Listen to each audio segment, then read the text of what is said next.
Hello, my lovely English learners. Let me tell you something important. You already understand English. You hear the words, you know the meaning. But when it's time to speak, there's a moment. A quiet moment, where everything feels unclear. That's not because you don't know English. It's because your mind is full, like standing in fog. Today, I'll show you how to turn on a small light. One focus, one calm step. Stay with me, especially for the shadowing part.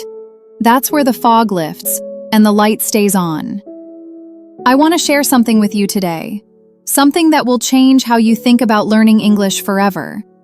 You see, most English learners believe they need more vocabulary, more grammar rules, more practice time. But here's what I've discovered after years of teaching. The magic isn't in more. The magic is in focus. Let me explain what I mean. When you try to learn everything at once, your brain becomes like a computer with too many programs running. Everything slows down. Everything feels heavy. And when it's time to speak, nothing works properly. This is completely normal. You are not broken. You are not slow. You are just trying to do too much at one time.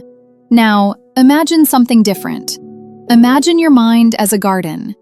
When you try to water every plant, every flower, every tree at the same time, what happens? The water spreads thin. Nothing gets enough. But when you focus your water on one small area, that area blooms. It grows strong. It becomes beautiful. This is the magic of focus. One step at a time. Think about it this way. When you watch a master chef cook, they don't prepare 10 dishes at once. They focus completely on one dish. They give their full attention to chopping the vegetables perfectly.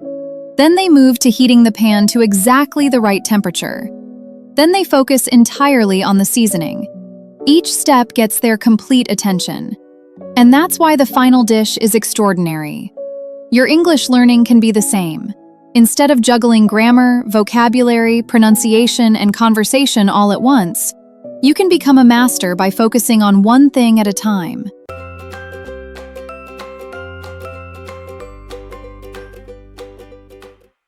Let me share 3 stories with you.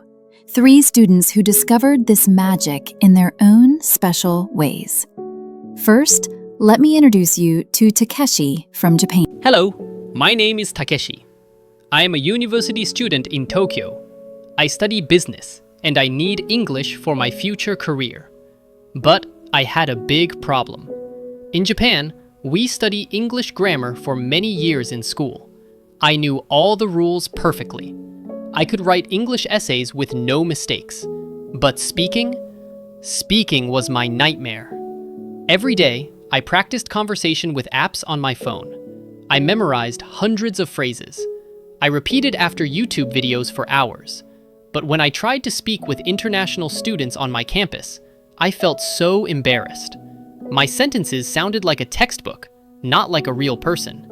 I was trying to remember grammar rules, choose perfect vocabulary, and speak with good pronunciation all at the same time. My poor brain was so tired. Then, I learned about focusing on one thing. I decided to focus only on sounding natural, not perfect. For 1 month, I listened to how young people really talk in English. Not formal English, real, everyday English. I watched YouTube videos of friends talking.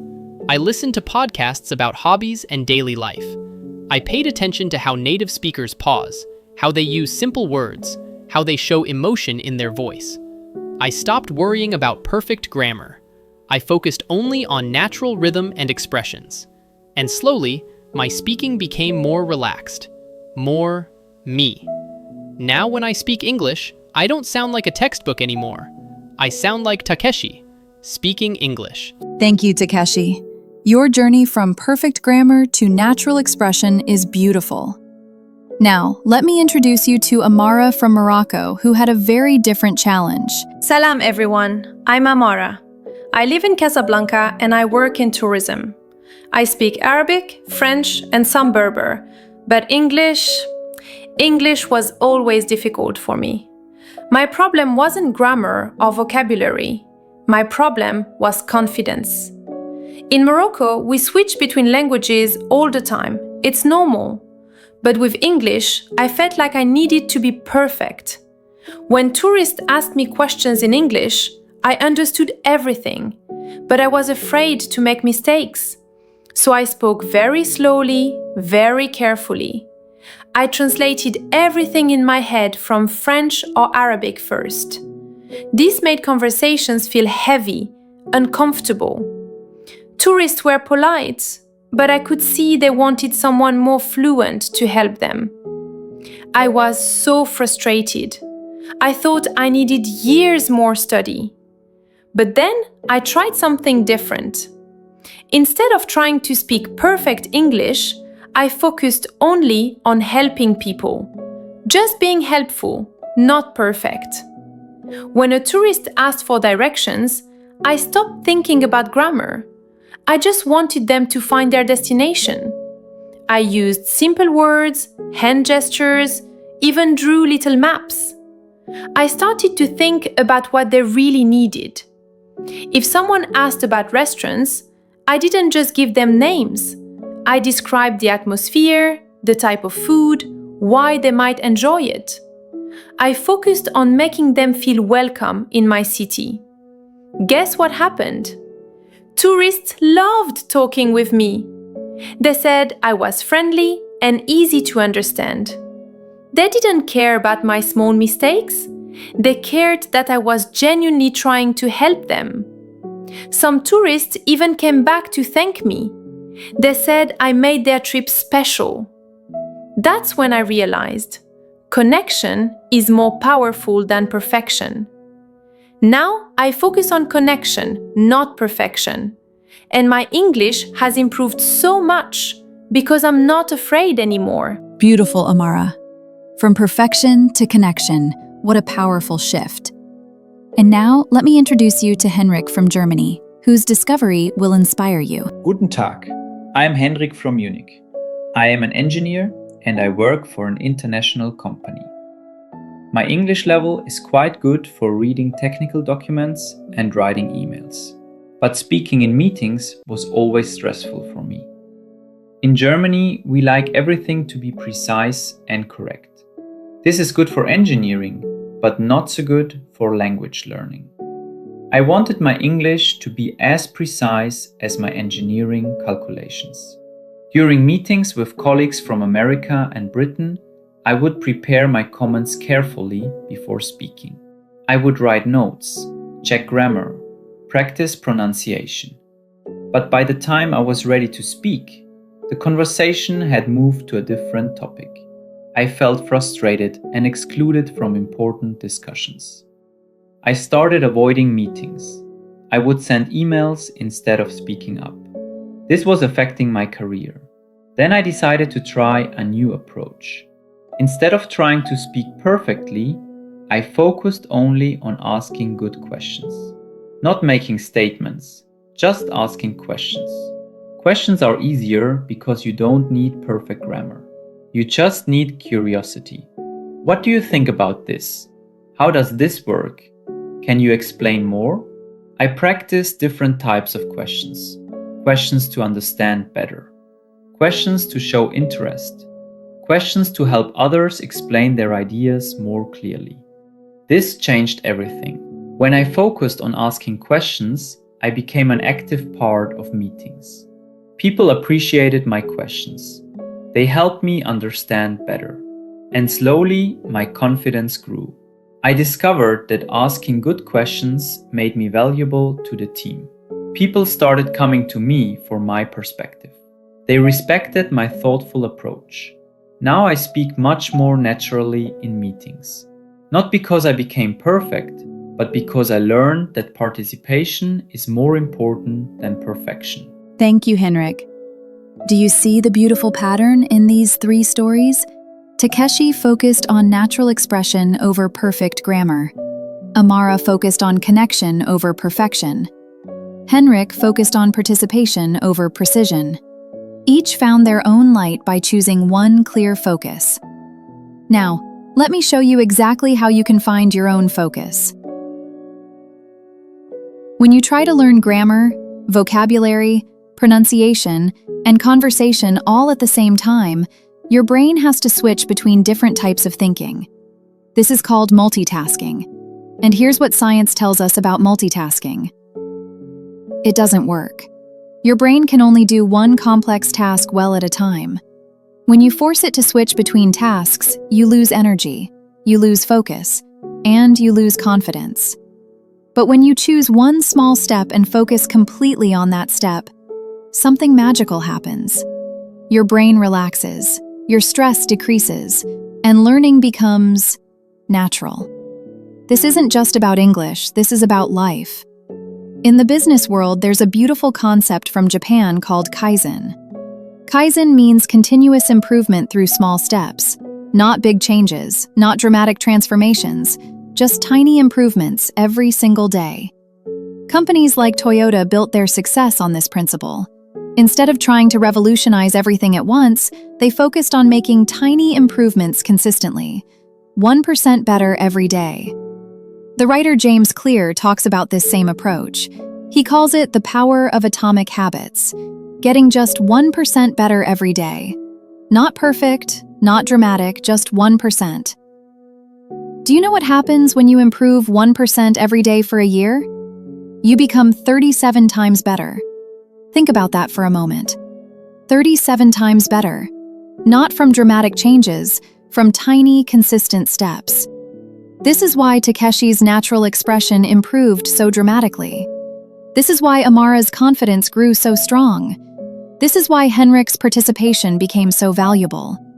They each chose one small focus and trusted the process. So how do you apply this to your English learning? Let me give you the exact method. Step 1. Choose your focus for today. Not this week, not this month, just today. Maybe today you focus only on listening, like Takeshi focused on natural rhythm. Listen to this podcast. Listen to one English song. Listen to 5 minutes of an English video. That's it. Nothing else. Don't take notes. Don't pause to check vocabulary. Don't analyze grammar, just absorb. Let your ears become comfortable with the music of English. Maybe tomorrow you focus only on connection, like Amara focused on being helpful. Practice one conversation. Focus on understanding the other person. Show genuine interest. Ask about their day. Listen to their response. Care about their answer. Maybe the next day you focus only on participation, like Henrik learned to do. Ask 3 good questions. Don't worry about perfect answers, just practice being curious. What do you think about that? How does that make you feel? Can you tell me more? One thing, one focus, one calm step. Step 2. When your mind wants to do more, gently bring it back. Your mind will say, but what about grammar? What about pronunciation? What about vocabulary? Smile and say, tomorrow. Today, I focus on this. This is what I call the gentle return method. Like a parent guiding a child back to their play. No punishment, no stress, just gentle guidance back to your focus. Your mind is like a curious puppy. It wants to explore everything.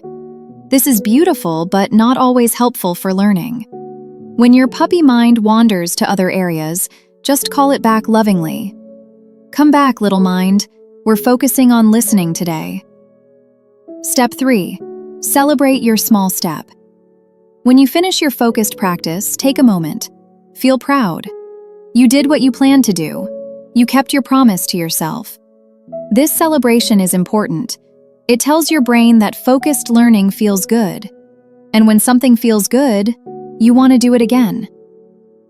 Here's something that might surprise you. When you master one skill deeply, it supports all the other skills. When Takeshi focused only on natural expression, his confidence improved. When Amara focused on connection, her fluency grew.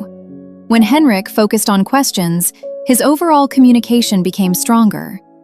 Everything is connected, but you can only see these connections when you go deep into one area. When you try to do everything at once, you stay on the surface of everything.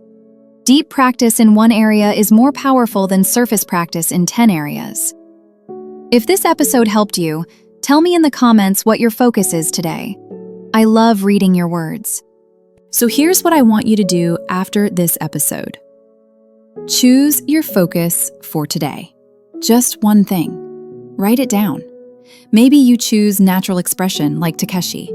Maybe you choose helpful connection like Amara. Maybe you choose curious participation like Henrik. Or maybe you choose something completely different. The important thing is choosing one clear focus. Then begin. Not perfectly, just begin. And remember, every time you choose focus over chaos, you become a better English learner. Every time you choose one calm step over 10 rush steps, you become more confident. The fog in your mind isn't permanent. It's just waiting for you to turn on the light. Now, let's practice this focus together. This is the shadowing section I mentioned at the beginning. This is where the light stays on.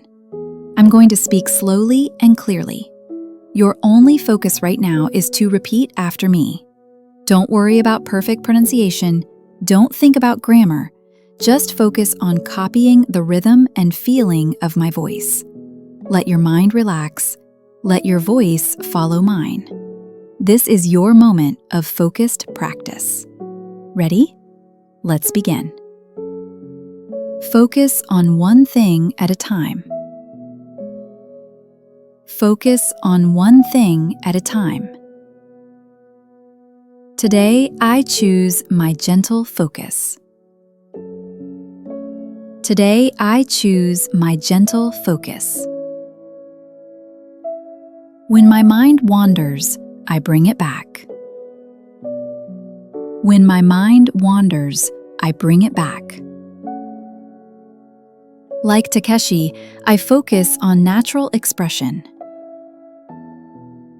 Like Takeshi, I focus on natural expression. Like Amara, I focus on genuine connection. Like Amara, I focus on genuine connection. Like Henrik, I focus on curious participation. Like Henrik, I focus on curious participation. One small step builds my confidence. One small step builds my confidence.